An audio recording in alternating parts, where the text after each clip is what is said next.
Imagine you and your family are being chased by your enemies.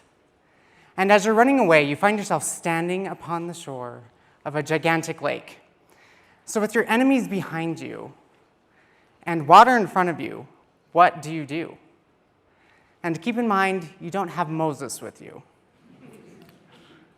What if at this moment you notice that there are river reeds floating on the lake?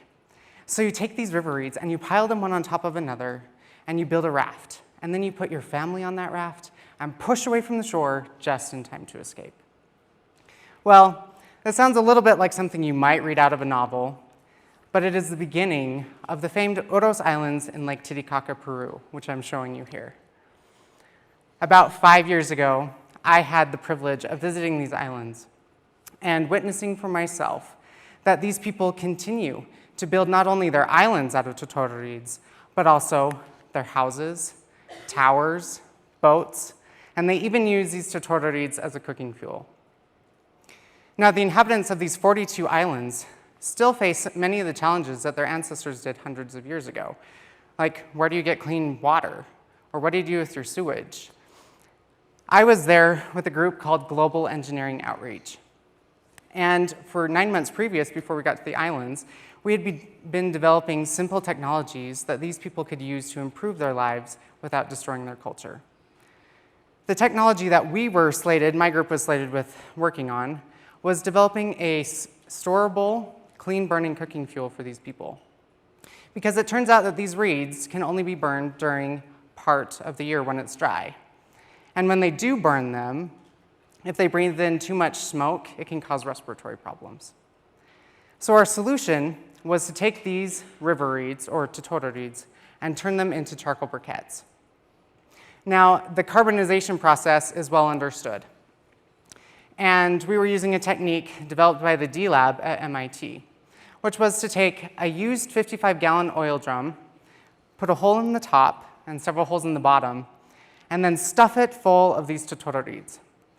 Then we would light a fire from the bottom up, which would initially release all of those harmful particulates in a pillar of smoke. The next thing that we did was we sealed, after about 20 minutes, we'd seal this entire container. And as the remaining matter is heated without the presence of oxygen, it turns it into charcoal. After that, what we can do is we can take this charcoal and combine it with a binder and press it into briquettes.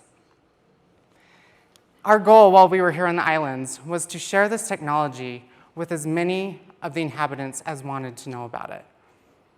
But when we got there, we weren't exactly sure how to advertise our presence very well. Yet, the briquetting process was exactly what we needed. Because if you consider the fact that we were surrounded by islands that were primarily flammable, and we had just done something that produced a lot of smoke, we attracted a lot of attention. In fact, we attracted the attention of the president of the Otos Islands. And when he came to find out what was going on, we told him that we had a briquetting process to share with his people, and a biofilter toilet, a solar oven, and a water purification system. When he heard about these technologies, he was thrilled. And through that association, a few days later, we were able to hold a makeshift engineering conference on these islands. This conference was unlike any conference I have ever been to. First and foremost, there was not a shred of PowerPoint anywhere. And secondly, the excitement in the air was tangible. We had the privilege of hosting 20 men and women leaders from various islands who rotated from station to station. And we saw the light in their eyes as they grasped these technologies and thought, this is exactly what we needed. This is how we can do this. In fact, there were times where they would crowd around, almost to the point where they couldn't even see what they were looking at, just to get a glimpse of what these technologies could do for them. The fact that this is how our entire trip culminated was incredible for us, because we really felt like the past 9 months had made a difference in not only their lives, but our lives as well. As incredible as the story is for me and for them, I sometimes hesitate to tell it. And the reason is because I fear that you will just remember these people by what they didn't have. That they didn't have clean water, or they didn't have clean burning cooking fuel. But if that is all that you remember these people for, then I have done them an incredible disservice, for they are so much more than that. For example, I mentioned that these people build boats out of tortoro reeds, and these boats are incredibly elaborate, and they're beautiful. And for us, we were quite lucky because the main island that we were working on was owned by a man who built these boats for a living. And while we were there, he was building one of these boats. In fact, I got to help him with this particular shell I'm showing you right here.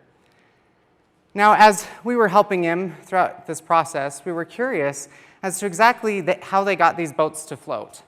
So we asked him, and we expected him to reveal to us some ancient Peruvian technique. Yet his answer was surprising. He said, "Oh no, we just take a blue tarp, and we fill it full of empty 2-liter bottles, and then we wrap it with tortoro reeds." I laughed when I heard his answer, because it was so straightforward and innovative.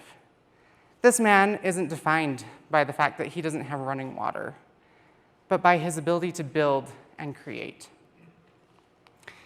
Even still, some of you may be wondering, why do these people continue to live on the islands? You can build a boat like this and still live in the city.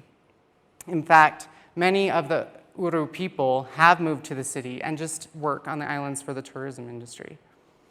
But for those who remain, we ask them the question, why do you still live here? And their answer was instructive. They said, "We continue to live on the islands because we feel that our families are stronger and that we have fewer family problems than do our colleagues who live on the shore." Which I've thought about often, because what they revealed to me was that these people were not victims of their culture or circumstance, but actors within it, seeing the value in the lives that they were choosing to live. Today, do we ever dismiss someone because of what they don't have? That they're not smart enough, pretty enough, wealthy enough, educated enough? If so, then we are missing out on an opportunity to learn from them, to see the solutions that they have to bring to the table. And we have so many individual, societal, and global problems that need solving today, that the only way we will be able to solve these effectively is when we start to see one another as who we are and who we are striving to become, and not as who we are not. Thank you.